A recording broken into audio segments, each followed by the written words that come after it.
విఐపీని తీసుకెళ్ళడానికి పనికిరాని చాపరు పైలట్ ఎలా తీసుకెళ్ళిపోయి అక్కడ ల్యాండ్ చేశాడు? ఒకసారి ఆలోచించండి.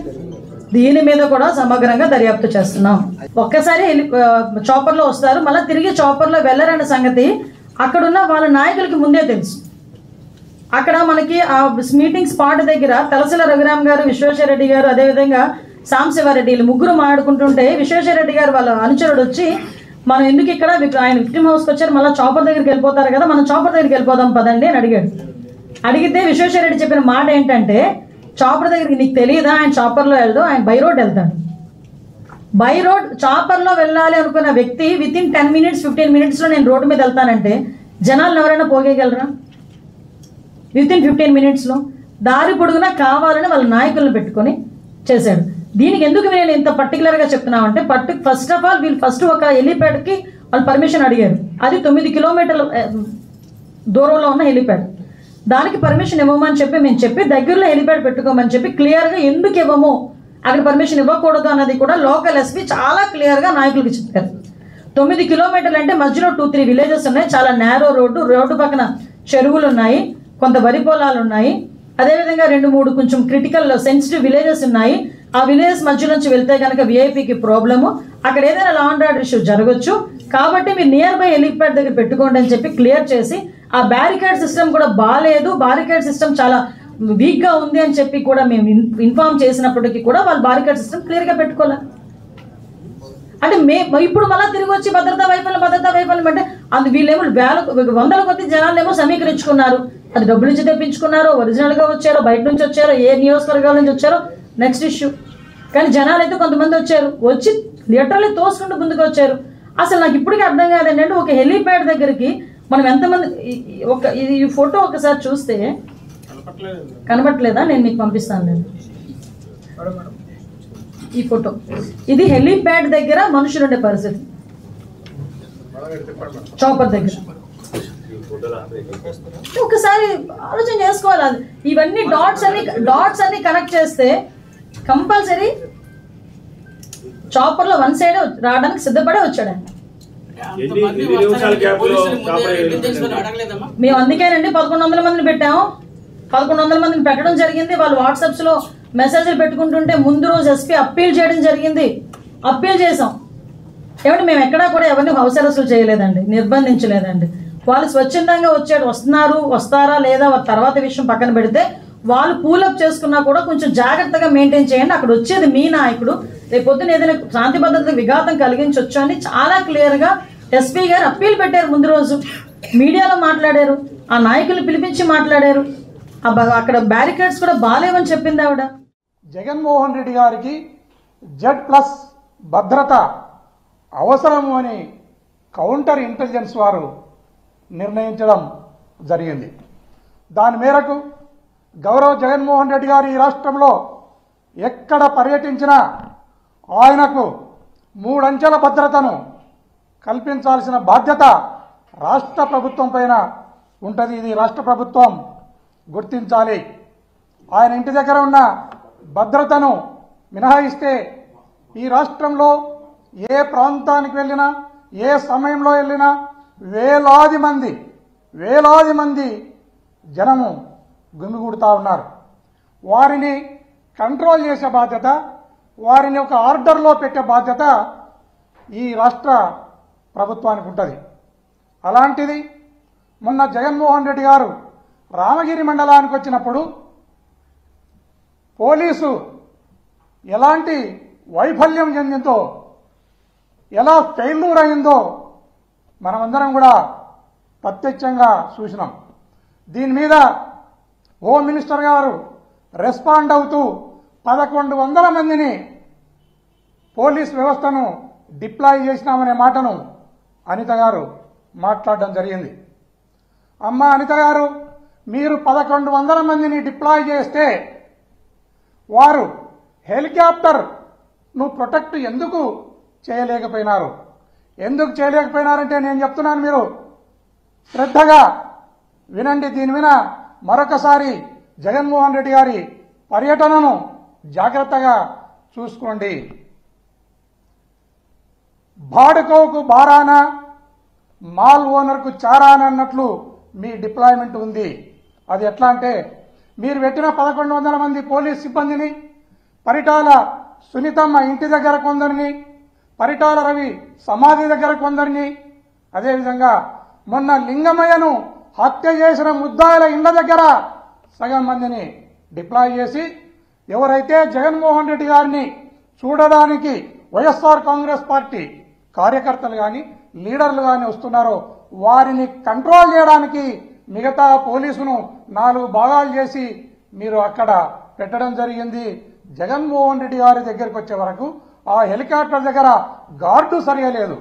అదేవిధంగా లింగమయ్య ఇంటి దగ్గరికి జగన్మోహన్ రెడ్డి గారు పోయినప్పుడు అక్కడ మెటల్ డిటెక్టర్ లేదు, డిఎఫ్ఎండి లేదు, లేక అక్కడ పోలీస్ వ్యవస్థ కూడా చాలా ఇబ్బంది పడిన సంగతిని మనం గుర్తు చేసుకోవాలి.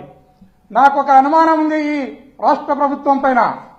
జగన్మోహన్ రెడ్డి గారిని భద్రతా రీత్యా భద్రతను తగ్గించేసి ఆ రోజు ఆ హెలికాప్టర్ ఏదైతే ఉందో ఆ హెలికాప్టర్ను విధ్వంసం చేయించి ఆయనను మార్గ మధ్యంలో బెంగళూరుకు మార్గ రోడ్డు అంట ఆయన వెళ్లాల్సి వస్తుంది. ఆ మార్గ మధ్యంలో ఆయనపై భౌతిక దాడులు చేయడానికి ఈ రాష్ట్ర ప్రభుత్వం కుట్ర చేసిందనడంలో ఎలాంటి సందేహం లేదనేది నేను ఈ రాష్ట్ర ప్రభుత్వానికి తెలియజేస్తున్నాను, ప్రజలకు కూడా తెలియజేస్తున్నాను. రాష్ట్ర ప్రభుత్వంలో ఉన్న పెద్దలందరూ కూడా గమనించాలి. మనం ఒకసారి గమనిస్తే ఆడళ్లకు అక్క కాదు, మోళ్లకు బావ కాదు లోకేష్ బాబు. అలాంటి వానికి జడ్ కేటగిరీనిచ్చి సిఆర్పిఎఫ్ బలగాలను ఆయన దగ్గర పెట్టడం జరిగింది. జగన్మోహన్ రెడ్డి గారు బయటకు వస్తే వేలాది మంది ప్రజలు గుండుగుడతారనేది ఈ ప్రభుత్వానికి తెలుసు. తెలిసి కూడా నామమాత్రంగా మీరు పోలీసును డిప్లాయ్ చేసినారు. ఇలాంటి ఆలోచన విధానాన్ని, ఇలాంటి దుర్మార్గమైన ఆలోచన విధానాన్ని మీరు ఖచ్చితంగా సర్దుబాటు చేసుకోవాలి. సర్దుబాటు చేసుకుని జగన్మోహన్ రెడ్డి గారు ఎప్పుడు బయటకు వచ్చినా ఆయనకు Z+ అనే సెక్యూరిటీ ఏదైతే ఉందో ఆ సెక్యూరిటీని ఇవ్వడానికి ఎప్పుడు కూడా ఈ రాష్ట్ర ప్రభుత్వంలో పనిచేస్తున్న పోలీస్ వ్యవస్థ ఖచ్చితంగా నియమాన్ని పాటించాలని ఈ సందర్భంగా తెలియజేస్తున్నాను. అదేవిధంగా మనం రామగిరి ఏరియాలో రామగిరి పోలీస్ వ్యవస్థను మనం చూస్తే రామగిరి పోలీస్ స్టేషన్ ఏరియాలో నసనకోట అనే గ్రామంలో ముత్యాలు అనే వైఎస్ఆర్ కాంగ్రెస్ పార్టీ కార్యకర్త పైన లీడర్ పైన ఇంటిపైన రాళ్లు పడుతున్నప్పుడు స్వయంగా నేనే రాళ్లు పడుతున్న క్రమంలోనే పోలీస్ వారికి నేను ఇన్ఫార్మ్ చేయడం జరిగింది. కన్సర్న్ ఎస్ఐకి నేను ఇన్ఫార్మ్ చేయడం జరిగింది, కన్సర్న్ సిఐకి నేను ఇన్ఫార్మ్ చేయడం జరిగింది. ఇన్ఫార్మ్ చేసిన వెంటనే ఆ ఎస్ఐ గారు, సదర్ ఎస్ఐ గారు ఆ స్పాట్కు రావడం జరిగింది. స్పాట్కు వచ్చిన ఎస్ఐ గారు అక్కడ రాళ్లు దిబ్బుతున్న వ్యక్తులను తరిమివేయడం జరిగింది. ఆ తర్వాత కేసు కట్టవలసి వస్తుంది అన్న భావనతో ఏదైతే దుండగులు రాళ్లు జిమ్మినారో ఆ రాళ్లను స్వయంగా ఎస్ఐ గారు తన జీపులో వేసుకుని పోవడం అనేది చాలా పోలీస్ వ్యవస్థకే సిగ్గుచేటుగా నేను భావిస్తున్నాను. అదే కాకుండా ఇదే రామగిరి ఎస్ఐ గారు ఈ రామగిరి మండలాధ్యక్షుని ఎన్నిక విషయంలో ఒక 3 వ్యక్తులు అక్కడ ఎలక్షన్ ప్రక్రియలో భాగంగా వెళ్తే ఆ ఎన్నికను విఘాతం కలిగించే విధంగా అక్కడ ఉన్న దుండగులు వీరిపైన ఈ 3 పైన దాడి చేస్తే దాడి చేసిన వాళ్ళది కంప్లైంట్ తీసుకుని కేసు కట్టవలసిన సబ్ ఇన్స్పెక్టర్ ఈ దాడి చేసిన వ్యక్తులను వదిలేసి ఏదైతే బాధితులున్నారో బాధితుల కారులో కత్తులను కటార్లను రాళ్లను వేసి ఆ కత్తులను కటార్లను రాళ్లను రికవరీ చూయించి వారిపైన బాధితులపైనే కేసు కట్టడం అనేది మరొక సిగ్గుచేటైన విషయం ఈ రామగిరి పోలీస్ కని ఈ సందర్భంగా తెలియజేస్తున్నాను. అదేవిధంగా ఏదైతే పాపిరెడ్డిపల్లె గ్రామం ఉందో, మొన్న హత్య జరిగిన గ్రామం ఉందో ఆ గ్రామంలో లింగమయ్య ఇంటి మీదకి అదేవిధంగా జయచంద్రారెడ్డి అనే వ్యక్తి ఇంటి మీదకి 2 సార్లు దాడులు చేస్తే పోలీస్ వ్యవస్థ సరిగా రెస్పాండ్ కాకపోవడంతోనే పోలీసు ఏం చేయలేని వారిని జోకర్లాగా చూసి ఈ ముద్దాయిలు లింగమయ్యను నిర్దాక్షిణ్యంగా పొట్టన పెట్టుకోవడం జరిగింది.